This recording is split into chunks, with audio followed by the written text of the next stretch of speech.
Well, I had some booze to get me before the first. Let's sober up now. No, I'm fine. Actually, this is for my my COVID, so it helps clear the sinuses out. But we are, and I need a clear head because we're talking about the worst films I have seen in 2023. It really hasn't been all that bad a year for films this, at least for the films I've seen. But that being said, that doesn't mean it's been a spit spot, perfectly clean, squeaky clean year. No, it has been. It's still been a year of some stinkers.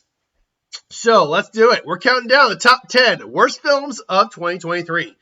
Starting with number 10, a film that is more disappointing than bad. Some people have Indiana Jones and Dial of Fate. I think no, is it Dial of Fate or Dial of Destiny? No, Dial of Destiny. That's right. I only saw it the one time. That's why I'm like, Dial of Fate, Dial of Destiny. I think Dial of Fate would work better. A lot of people actually have this on their worst films of the year. I know Jeremy Johns had it pretty high. But spoilers for his video. I didn't spoil where it was. I just know it was pretty high. But I think one of the things we need to make a distinction of is bad versus disappointment. I do not think that Indiana Jones and the Dial of Destiny is a bad movie. It is certainly better than Kingdom of the Crystal Skull. I might even make an argument that if I know I said originally that I think it's better than, or at least equal to Temple of Doom, or maybe a little better. If it could be maybe in a similar style to Temple of Doom, like in terms of like the film stock, all the like the look of the film, I could make an argument that I think it's better than Temple of Doom. But for all the things that still work, I still think Harrison Ford still works as an 80-something, 70-year-old Indiana Jones. I still think that works. The action sequences are a little unrealistic, but what are you going to do? I still think the adventure aspect of it, when we actually get it, is fun. I think that, Mads Mikkelsen is a decent villain. And the concepts we're dealing with, like the Dial of Destiny itself, the first 30 minutes, I think, are the best part of the film. The concepts we're dealing with the Dial of Destiny are fun. But, for Harrison Ford's final outing as this character, this is a major letdown. You get the whole Archimedes dial thing, him going into the past, wanting to stay, not staying, which does lead to a good ending, but a lot of people kind of wanted him to stay. Only for her to kind of actually point out, like, you're going to be altering history by staying. No, that's stupid. I know you're bleeding out. Blood loss might be affecting your head, but no. Speaking of which, oh God, Phoebe Waller-Bridge. I believe I've seen her in other stuff. Was it The Marvelous Miss Maisel? I think that's the show she's on. If not, I've seen her in other stuff. She is a good, talented actress. She's a funny actress. She's got talent. Oh my God, is she one of the most unlikable characters of the year for the majority of this film. She is just so up her own ass, completely lacking any sort of moral value. And that character can be fine if it's done right. I think the character we saw played by, oh God, Sharon Carter, Peggy Carter, I don't remember her name. Played by Peggy Carter in a Mission Impossible Dead Reckoning Part 1. That, I think, is a better way to do the Phoebe Waller-Bridge character in that movie than what we got in this movie. This character is just so despicable. I'll say this, she's like, there's nothing redeemable about her until near the very end. At that point, it's like too little too late. Beyond that, though, it's like you're still trying to get Harrison Ford, 80-some-odd-year-old Harrison Ford, granted he was like in his 70s when they shot this, to do these action sequences where you believe he can still do some of this shit. I'm like, And then you're getting the whole time travel aspect as it is. I'm like, And how is Matt Mikkelsen still alive without a scar to show for getting decked by that freaking, I don't even know, it's like a metal like pole that's stuck out. I know what they are, I just don't remember the name of it. COVID brain. Oh, my brain's melting. No, but still, like, I don't remember it. But it's like, how the hell did he come back without a scratch on him? There's more to it. But yeah, this film I don't think is truly bad. but being, I think, the biggest disappointment of the year makes it a good runner-up for number 10. Coming in at number 9, we got Megan, a film a lot of people liked, made a lot of money. I went in with my friend and my girlfriend, and we were all on the fence. My girlfriend actually really liked the film. My friend, she did not like the film pretty much at all. I fell in the middle of it, where when they were trying to kind of do, like, I get there's commentary here about AI, about how we're letting technology raise our kids. I get that. But there's a way to do it to not make it seem so A, on the nose, but B, so irritating. The film opens up with a Kirby knockoff commercial, and it is just painful. I'm watching, it's like, oh, I literally had this look at my face like, oh. And then throughout the movie, it's trying to be creepy, but then just completely not going, like, completely ignoring that route. And then trying to be creepy, and then when you're starting to get a little creepy, just, nope, not ignoring that route. It's not until we get to, like, the last 20 minutes of it, basically the climax where she goes on the killing spree in the office. Well, not really the killing spree, but she kills the guys in the office and goes back to the creator's house. Can't remember her name, don't care about her name. I think it really starts to pick up a bit. Where she starts, where it's the final show. That's where I think, not pick up, but I think it kind of finds the balance it was trying to find, where it was both kind of humorous and creepy at the same time. And they've set it up for a sequel. They clearly did. I believe they even said there will be a sequel. But that doesn't detract it from being a very, very, like, I'll watch Indiana Jones in a heartbeat over I watch this again. And like I said, this is not a truly bad movie like with Indiana Jones. Not even a disappointment. This is just I think, a totally, completely confused movie.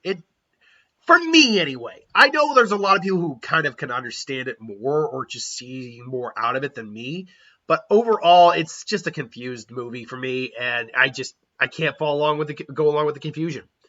So at number 8, we got Magic Mike's Last Dance. You know what's a little harder to watch than a totally confused killer android doll movie? Watching Channing Tatum, Magic Mike, who's good at dancing, still in great shape. He's only in his 30s, I believe. Late 30s, but 30s. Only do one dance, that, like, where we get to the final part of the film, we actually get the dance part of it. And then for the rest of it, have to deal with his relationship with Selma Hayek, who I'm just going to say right now, not loathsome, but was so irritating to watch. I love Selma Hayek.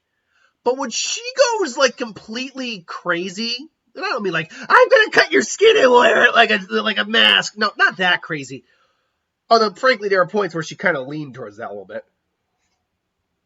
But where she's clearly very eccentric, only hearing the ideas she's throwing out, and just isn't listening.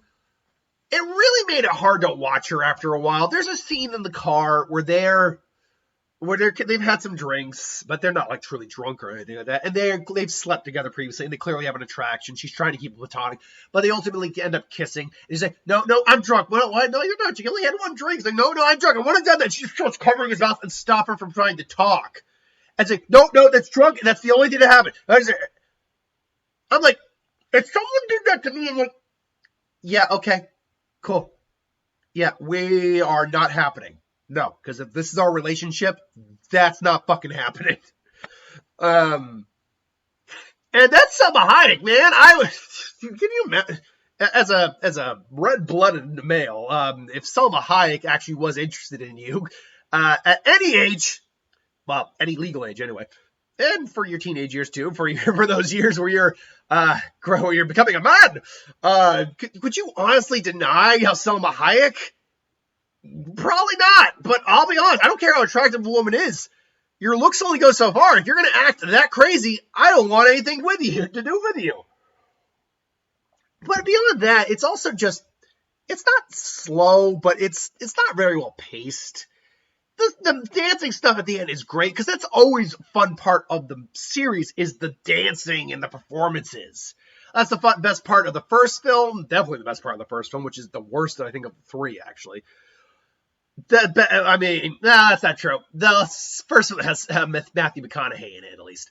but it's the best part of it's still probably the best part of the first film outside of Matthew McConaughey. It's arguably the best part of the second film. Well, the second film is probably the best one of the three. It's just, it's not a movie that really needed to happen, and now that it did, I just don't care. So that's number 8.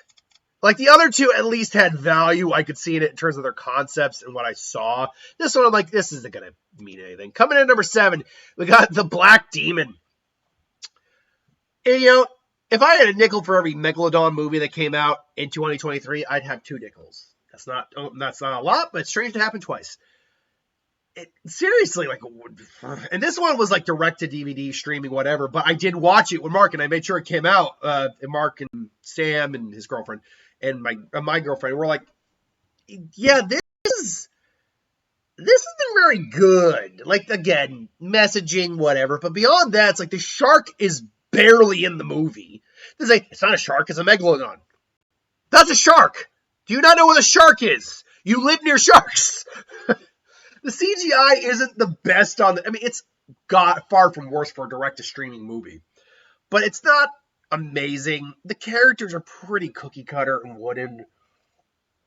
And, like, they try to, like, do some sort of, like... Not...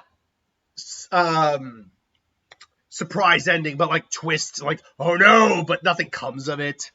It's just a forgetful creature feature movie. That's really all this. Which at least I can remember more Magic Mike and the other 3 than this one.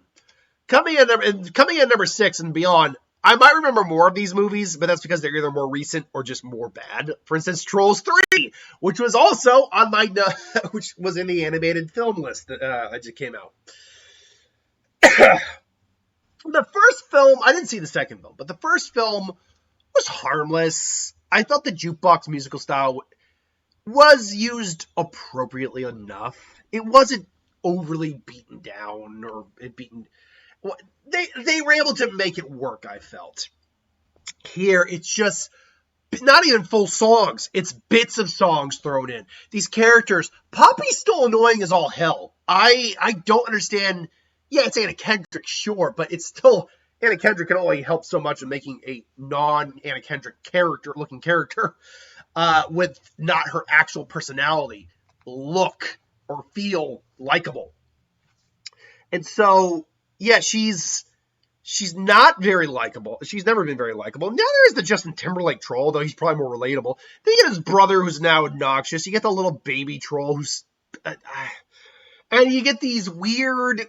creatures who I don't even know what they're supposed to be. They're not Bergen, they're not trolls. I don't know what the hell they are. But they're basically just stealing the talent of his brother. It's bright, it's colorful, it'll keep your kids distracted. That's about it. It is a pretty bad animated kids film. Although not as bad as Paw Patrol the Mighty Movie. Because I believe I did put this higher than Paw Patrol the Mighty Movie. And it makes sense because, yeah, this is not a good movie. But again, know the demographic you're appealing to.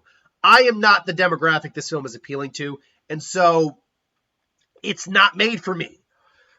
That said, even for the demographic it's trying to appeal to, it's bright, it's colorful. There's a couple shots I actually liked in here where I liked it a bit more than the first movie. I do like this a little bit more, but like is a strong word. But it's still just mindless, keep the kids distracted content. That's really what it is. I'm going to be speeding through this just a little bit now. Number 4, now we're getting into the bad movies of the year. The Meg 2. A movie I still had fun with, but in that bad movie sense. This is a bad movie. Jason Statham is trying his damnedest. And it sucks that at least two of the movies on this list have Jason Statham in them. I love Jason Statham, but man, the CGI is worse. Somehow it's worse.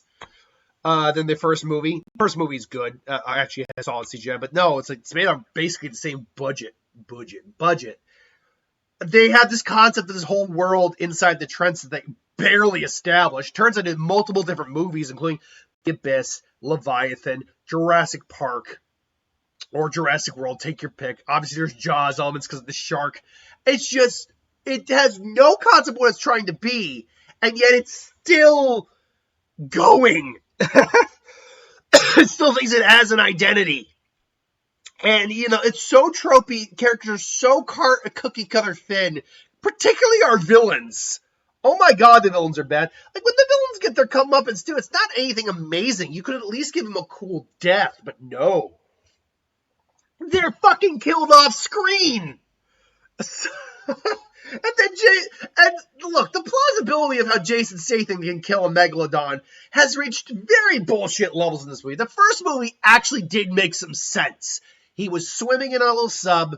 He cut it open with a piece of the shark. It was still alive, but he also literally swam up to it, punctured its giant eye out, and then basically the blood attracted, and it was bleeding out, and blood attracted enough sharks to come in and try to eat it up. Like, look, it's bullshit, but there's still logic behind it. Here, I'm sorry.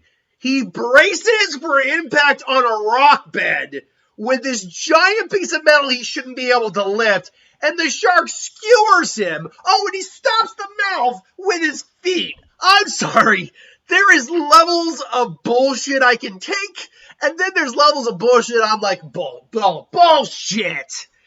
As bad as it is still fun, which is why it only makes it a number 4. That being said, number 3, A Knock at the Cabin. The acting isn't terrible. The premise is cool. But what puts this movie at number 3 for me is the ending. That is plain and simple, the ending. It took me a while to realize, how do I feel about this? Like, did I like that ending? I don't think I quite liked that ending. I didn't like the ending. I really don't like it. I hate the ending of this film. I absolutely hate the ending of this film. Because, first of all, God's a prick. I'm going to tell you right now, at least in this continuity, God's a prick. Oh yeah, I'm going to call it the apocalypse unless someone can prove to me that they believe in the good of humanity by killing someone they love. Cain Abel kind of crap. Or Judas, or whatever. No, what Judas? Job, that's what it is, Job. And I'm like, wait. So, they need to prove their love for humanity to you. So they need to prove to you.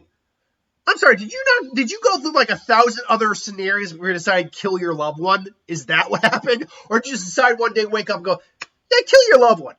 Kill your loved one. That's good for me. Fuck you, God. I'm sorry. Fuck you. I would love like an hour little special that details the remaining character, the husband, and his daughter, maybe 10 years later, where she's off, he's at home alone, just like watching, and God comes to visit him, and they just have a talk, and he rips into God and why he's wrong. I would love that. I would love someone to do like a short for that. Like, it doesn't even have to be long, like an hour. It could be like 20 minutes. I'd love it because this I'm not to go too personal, but I'm not very religious, but I'm not atheist either. I need to be very clear about that. I believe there is some sort of higher power that dictates the universe. I absolutely believe that. But I don't know if it's an individual, a collective, just energy. I don't know what it is, but I am open to possibilities. I am completely open to that. I actually really like the concept of there's more beyond just our conscious thought after death. Because if we just rot and there's nothing, well, that's just stupid. By the way, how can atheists, people who don't believe in God or theoretically anything, be so angry? Have you ever met most atheists? They're pretty angry. And I'm open. I'm never probably going to convert to any religion, but I'm open to the idea of an actual God. What I don't like is the idea of a God who isn't vengeful, who's narcissistic, who's completely up their own ass. And that's basically the concept of what this whole ending gives. You want to know what would have been, I think, the better ending to this movie? Bear with me here. Basically, you have to make the choice to sacrifice your loved one. Otherwise, the end of the world will happen. Well, first off, they said, okay, I choose not to. Okay, the end of the world is... Yeah, you didn't clarify, but here's an idea. Bold concept. What if the choice was to believe in love and humanity, in the love that humanity has? And by not killing your significant other, whoever's going to be killed, that prevents the apocalypse. Like, it's a reverse psychology kind of thing. That would have been a much better ending because it proves so many things. It shows that God does love you. It shows faith in humanity. It shows faith in love, in the bonds of love. And it shows that we still have the freedom to choose. Instead of, oh no, kill him or the world ends. Fuck that. Fuck that.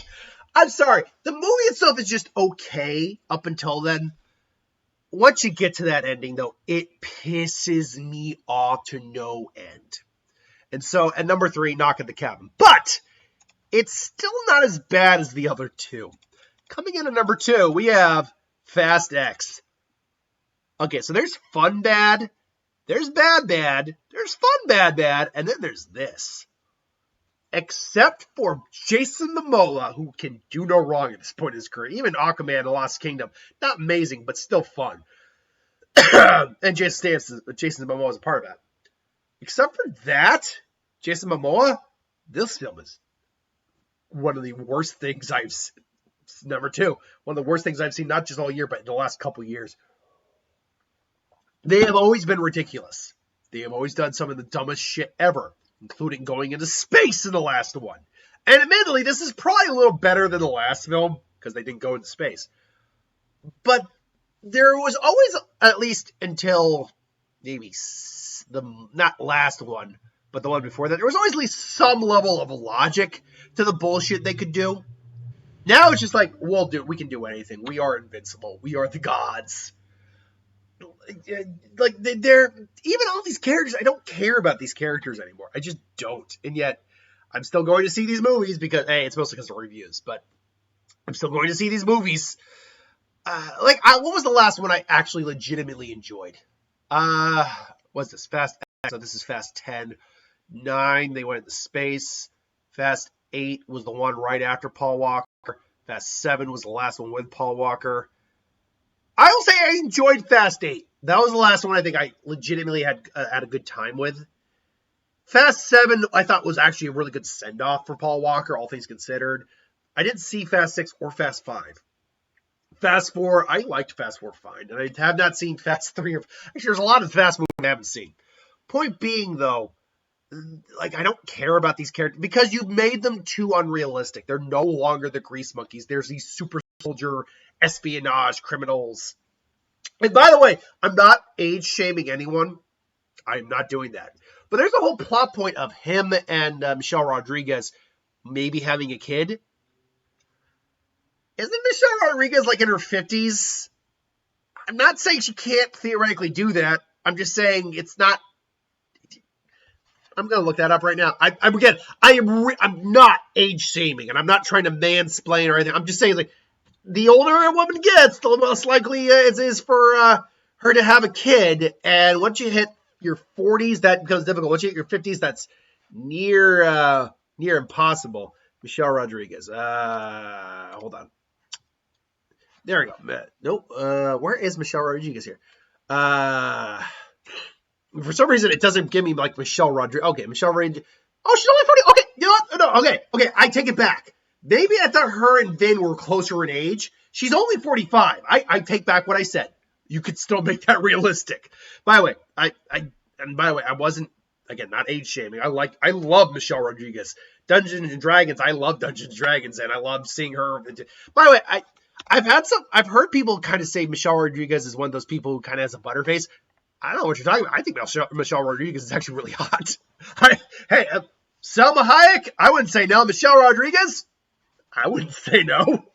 Not that she has any idea who the hell I am. So Michelle Rodriguez just comes to my door one day. Hi there. I was like, hi. Yeah, I'm going a service where I am finding random people on YouTube and saying if they want to have sex with me. What? What? I have to clear with my girlfriend. Honey, do I get a pass for this? I mean, I love you. I don't want to cheat, but regardless. I mean, the same with like most of the chicks who show up in Fast and the Furious. They're never not attractive. But the level of ridiculous nature of this entire series has just gone over the top. And I don't even think we're done yet, because I think they said that with Fast, like the last Fast movie, Fast 11 or whatever, Fast X part whatever. It's Fast 11, let's be honest. They said they wanted the idea of, like the idea of them being drivers being phased out, and that the villain would be kind of like an Elon Musk type character. Who's like has self-driving cars. See, that at least, by the way, the whole fucking, like, I'm so sick of the MacGuffins, the AIs and all that crap. I'm so sick of that. But that concept, and they said he wanted Robert Downey Jr. I'm like, hey, look, Robert hasn't been doing a lot. He's great in Oppenheimer, though. I'd be down for that. Like, that's at least a unique concept and something that makes sense in this world. Maybe not truly unique, but something that makes sense for this world. A legitimate threat to them that isn't the end of the world, at least per se. But seeing as you've been dealing with fucking AI this whole time, I'm sure they'd figure that way to put that in too. It's ridiculous. It's dumb. Jason Momoa is the only bright spot in this movie, really. Even the stunts, I'm just like watching them, not interested anymore. Look, the John Wick stuff is a lot interesting because it's a lot more grounded. You've lost any sort of connection to the real world with these movies. So maybe the last one will be able to bring it back. Allegedly the last one. But it's still not my worst film. Because at least this is a series I didn't care that much about. But I like the Expendable movies. They're a fun, not Oscar-worthy or Oscar caliber or anything, but fun series of movies. What the hell happened with Expendables 4? Oh my God. First off, it is one of the worst looking films I have seen this year on a big budget. This is a $100 million film. $100 million film. Where did the money go? Because the green screen, oh my God, is some of the worst. Sci-fi originals have better effects than this. And this is a $100 million film. Did 70 million of this bullshit just go to their paychecks? Honestly, I would believe that. Because you still have Stallone, who's barely in the film. You fake kill him only to bring him back. And I'm like, and I'm wondering, I'm like, okay, did they really kill him? I'm like, Jesus Christ, did they really kill him? They brought him back for this bullshit? And I'm thinking, like, no, he's not dead yet. And then you got Dolph Lundgren, Jason Statham, who's more or less our lead, and is the only real bright spot of the movie. And even then, because he's got some good action sequences, because he's still Jason, 57 by the way. The man's 57 fucking years old and pulling that shit off. He is, I love you, Jason Statham. But God damn it. God, I'm looking forward to that Beekeeper movie. I think that looks better than the Meg 2 and Expendables put together times 10. But what happened here? And then you have to make me believe that he's in a relationship with Megan Fox. It's not that he couldn't get Megan Fox. Jason Statham can probably get whoever he wants. The man's married, actually, but Jason Statham could get anyone he wants, character-wise in the movie, regardless. Why do we have Megan Fox in this movie? Well, wait, hold on. Is Dua Lipa in this movie? Okay, sorry. Stallone, Statham, 50 Cent, Fox, Lundgren, Michael J. Tony Jaa. Fun to see him. Was Couture and Garcia. Whatever. Oh, Andy Garcia. Point being, like, I have no issue adding women to the roster. I don't. But the whole concept of the Expendables movies, whereas you get these aging action stars to come in and, do their thing. I don't know, they're older, slower pace, whatever it was, but still we kind of relive that glory and make them fun again.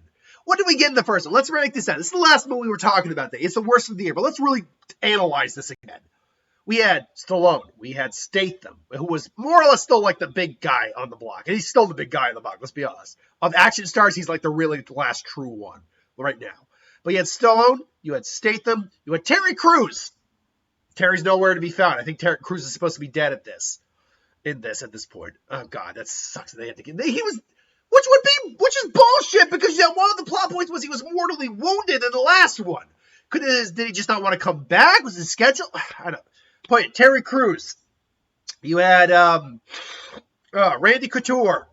You had Jet Li.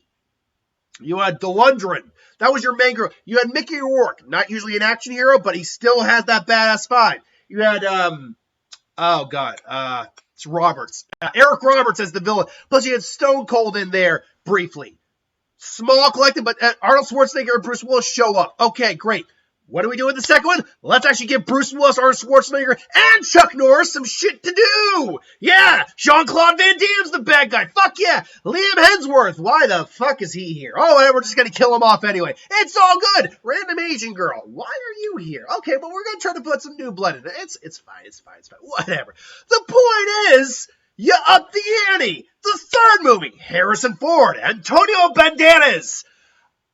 I mean, Ronda Rousey wasn't a very good actress, but she is action-oriented. Kelsey Grammer isn't action-oriented, but you know what? I like him as I like the guy who recruits. I like that. Mel Gibson. That fucking, like, it works. It works. So this movie, what do we get? Andy Garcia? Okay. I don't quite buy that, but we're right. Who do we got? 50 Cent. What? I mean, I guess 50 Cent. All right. Tony Jaa. All right, Tony Jaa. Yeah. Uwasi. I can't remember his name. He was in. Oh fuck. What was he in? I know what he's in. He was the villain in the movie. He's good. Like that guy. Okay, I don't know who he is, but he's good at action. Okay, Couture's back. Sure. Fox. What? The other random woman whose name I don't even remember because she was barely an afterthought. What? This movie, it just completely lost sight of what it was trying to be. Now, to be fair, it's possible they reached out to better performing actresses and they said, we looked at the script and said, no, I'm good. I don't need the money. It's possible. But look, just to throw out a couple names here, you could still theoretically get Jackie Chan. You could still get, if you want to throw women into the fray here, you could get Sigourney. I don't know if you get, but there's Sigourney Weaver. There's Charlize Theron. There is Michelle Rodriguez. There is Zoe Saldana has been an action star. Angelina Jolie has been an action star. That's just the names I'm thinking of off the top of my goddamn head here. Off the top of my head. And it's just Gerard Butler. There's another one you can throw in there. I think Steven Seagal said he never wanted to be a part of these movies, so you'll never get Steven Seagal, despite the fact that he's really not doing much. He'd be available. Donnie Yen. Fucking Mike Tyson. I'd at least accept Mike Tyson. Not a thespian by any means, but he's been in action movies. You can do Mike Tyson. They brought Wesley Snipes into the third one. I forgot to bring up Wesley. The point is, this film is so removed from what the original three were that it's no longer the Expendables. And I don't think we're getting a fifth one. I would like a fifth one, if nothing else, to try to redeem this movie. But with how old some of these guys are getting, I don't know if we're even going to get that. So I don't know. It is one of the worst films I've ever sat through. Even the stuff that was good was just Jason Statham. That's all it was. It was Jason Statham. That's all. That's it. That is the worst films of the year. What did you think about this year? How bad of a year was it? Now remember, this is just I've seen some of the top 10 worst lists so far this year for other people. It is. There are a lot of bad films out there that I did not see. Winnie the Pooh, Blood and Honey. Didn't see it. I had no interest in seeing it. Didn't have the ability to see it. But if I had seen it, I probably would have put it pretty high on the list based on everything I have seen. And so, yeah, it was not a god-awful year by any stretch of me. In fact, it was really not a bad year at all. The worst films on the list are not the worst films I've ever seen, period, end of story. I've had far worse years. But, yeah, let me know what you think. Until then, thanks for watching. Hope you enjoyed, and I'll see you folks for the next one.